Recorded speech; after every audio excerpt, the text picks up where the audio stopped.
Alright, I'm on the top, 2,400 something meters, and I have to go down there. It's very steep. And here we're gonna camp.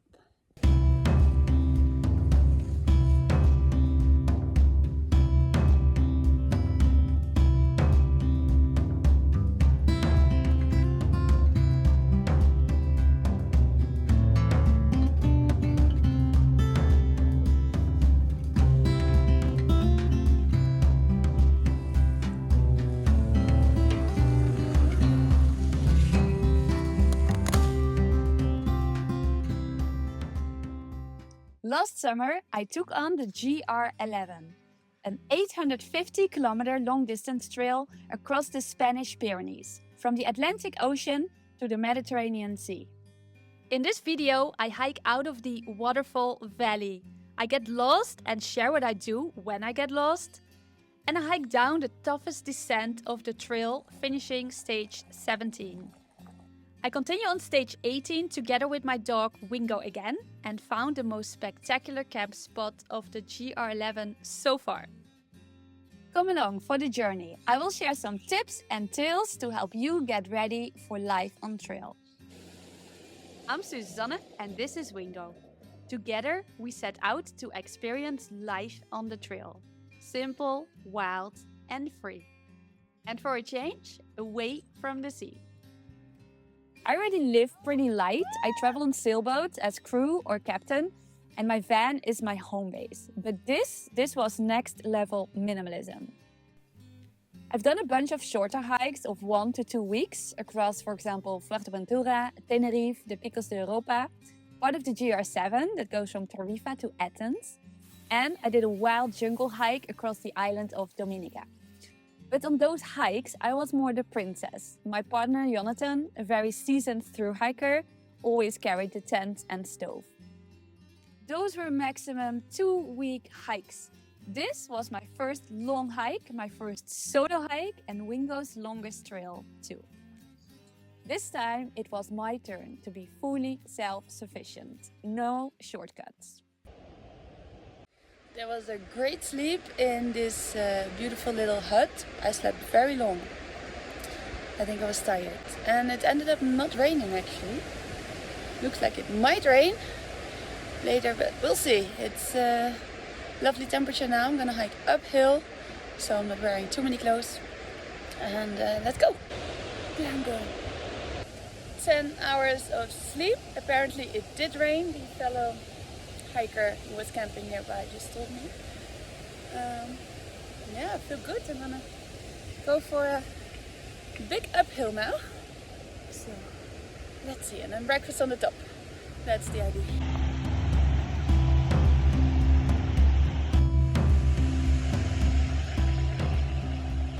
It's been a while. I had to get the rain jacket out again. I don't think it will be much.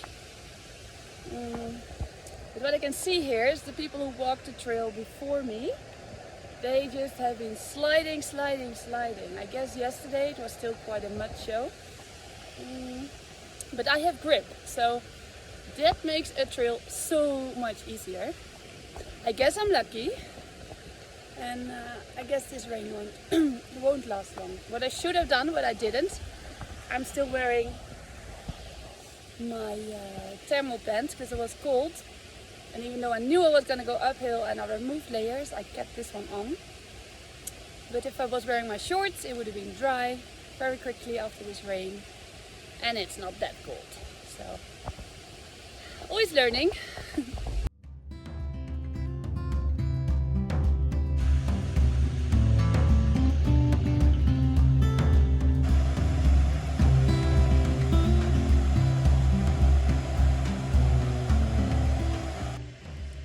Some company. It has been a while that I saw cattle, and I'm a little bit surprised that here I'm still in a national park that there are actually sheep. I had to look, goats or sheep? Sheep. Yesterday I saw a few cows as well. Yeah, maybe for some reason. Alright, I have a little bit more uphill to do. I put the shorts on, the rain has stopped. Yeah, the rain has stopped actually. And then up there it's time for breakfast.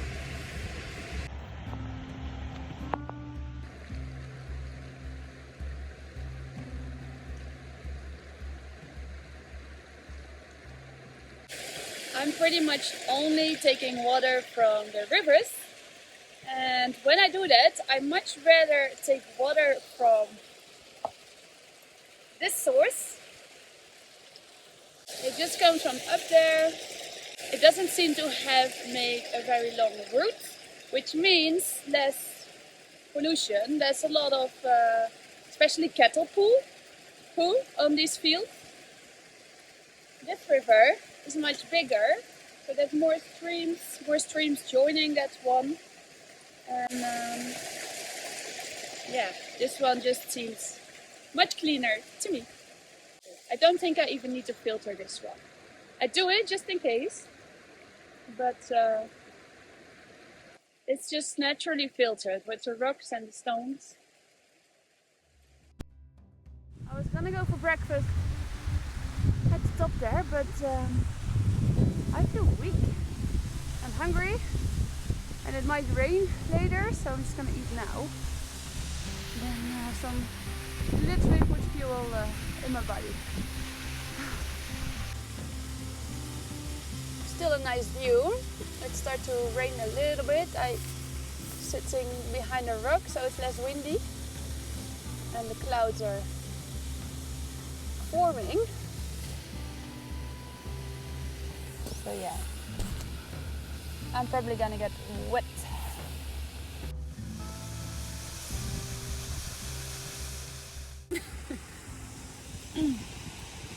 New style. The struggle is real. I literally spent minutes trying to put on this poncho, and I still think I didn't put it the right way. I could only find like 2 holes, and there should be 3. 2 for the arms, 1 for the head. It almost stopped raining now too. But yeah, last time I had rain, my rain jacket didn't pass the waterproof test, so I got this to layer on top of it. And yeah, let's hope it stays mild. But I don't know, the clouds. I'm gonna go up there where it's cloudy, so at least I'm super powered with breakfast. I feel good. And let's go.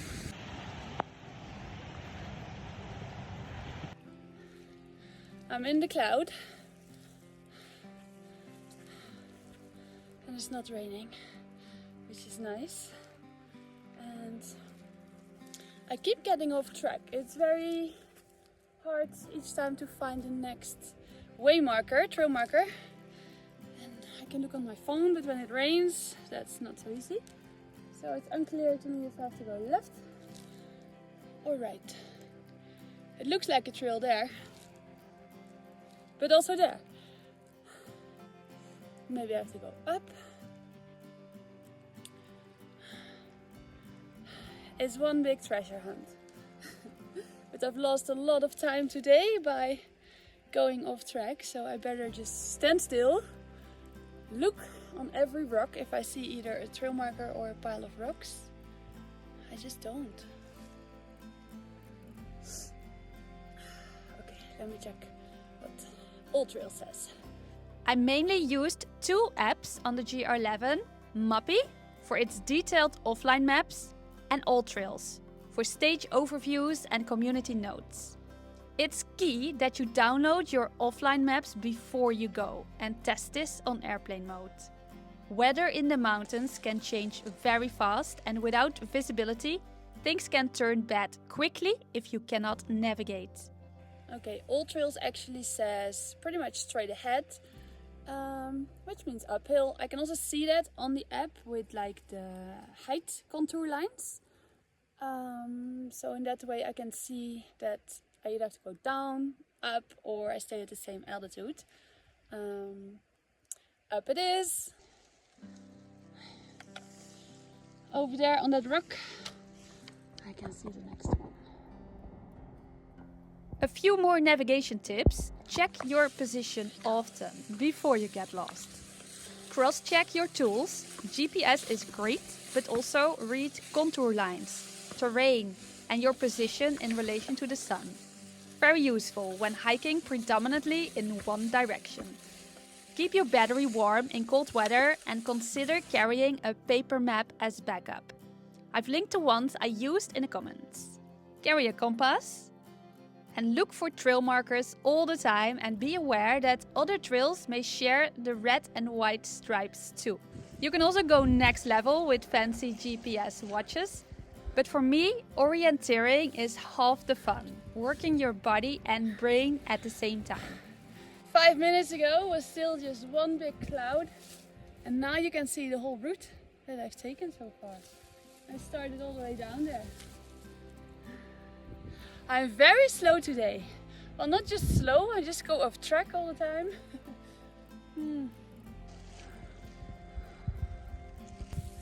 Just met some other hikers who updated me with the forecast.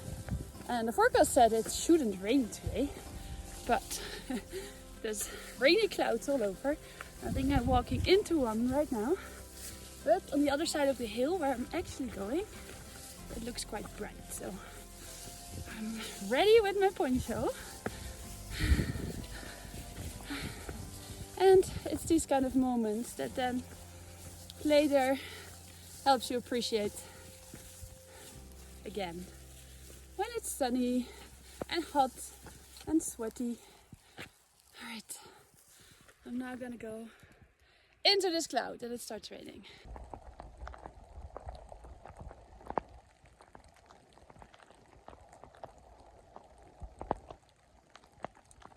Alright, I'm on the top, 2,400 something meters, and I have to go down there. And apparently it's a very steep trek, one that is tough in rainy conditions. I am warned. I'm gonna go very careful and hope for the best. It's very steep. From where I woke up to this col was about 1200 meters of elevation gain, uphill. And now it's 1200 meters down again. With this entire descent packed in just 2.5 kilometers to the end of stage 17. Definitely in the toughest bits of the GR11. Okay, I think I'm about halfway the descent. There's a view again. It was just raining.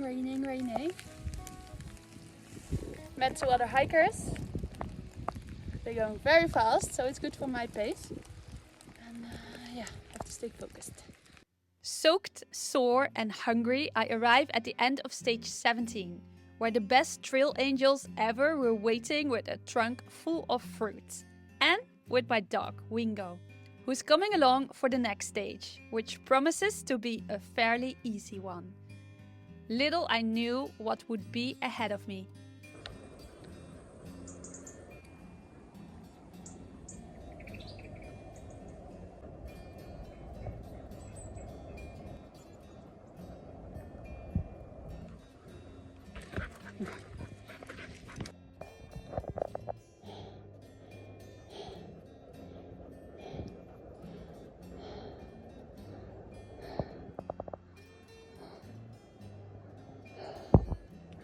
Come, vamos. This is most likely the last stage I do with Wingo. It's a very beautiful one. It's a very easy stage, that's why I dared to take him on this one. Yeah, the last stages were quite steep and rocky and would have been quite risky for him to be there. Probably would have been able to if the conditions are right, but you never know the conditions. If it's gonna be dry and sunny and hot, or rainy and slippery. And then I came across a few people who are coming from where I'm going, and they said it was kind of similar. I'm still only in like the mid-high Pyrenees, not even, So there's still lots of high altitude sections to go. Yeah, as much as I would love to bring him, and it was a big reason to do this hike, I see it risky. There's so many variables with a hike like this that you just cannot know. And he is a dog of 25 kilos, so he has 4 paws, but yeah, it's risky. So well, I'm enjoying to the fullest now this etapa with him, and then he will probably go with my amazing parents who are happy to take him. Yeah, whatever is best for the dog, huh? And here there should be some water. I'm so thirsty, so let's find it.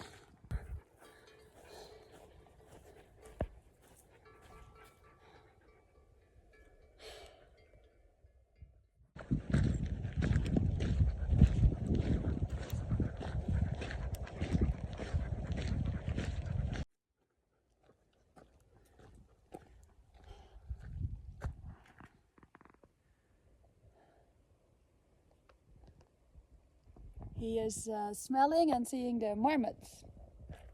Huh? I don't know if he has ever seen them before. Guess so, eh? Guess so. Oh my god. Is this really gonna be my last walk stage with Wingo? When it's like this, it's so easy. He loves it. I love it. It's really good. But it's just not always like this.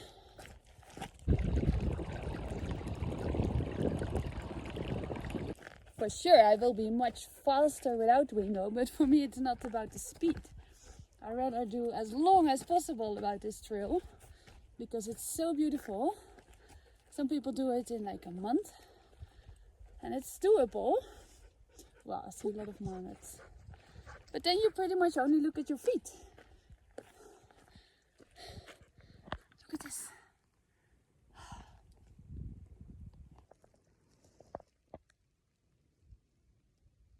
Tonight will be the second night on trail in the tent with Wingo, and the last one. It's too rough, tough and risky to take him along further. I still have about 500 kilometers to go.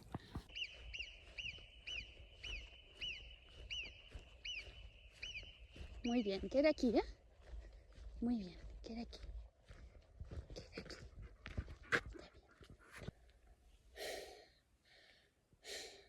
I was gonna camp somewhere there, but there's people, there's cars even.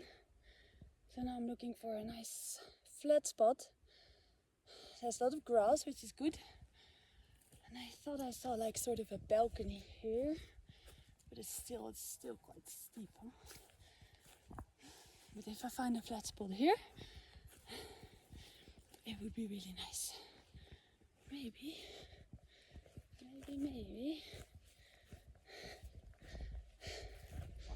I think this is fairly flat. Look at the views. I think I take it. The only thing is I went to look without my backpack. Now I would have to go down and get my pack. But it's worth it, huh? Here's another. Well, I need to clear some rocks, but I think I'll take it. Seriously, this would be the #1 spot so far of the trip. Okay, just need to get my pack now. Little I knew this would turn into one of the toughest nights on trail. More about that in the next video. Make sure to subscribe if you haven't yet. I have some stories and learnings coming up. Long busy day. That's where I came from this morning. Very steep descent, the steepest of all of them. There you can see all snow. There is a spectacular waterfall. And That's Monte Perdido, the third highest peak of the Pyrenees. And here we're gonna camp. I'm gonna pitch a tent, make food, and relax a little bit. And spend some quality time with Wingo. I think he likes the spot. Lots to see. ¿Te gusta, Wingo? ¿Te gusta? ¿Te gusta, sitio? I think they will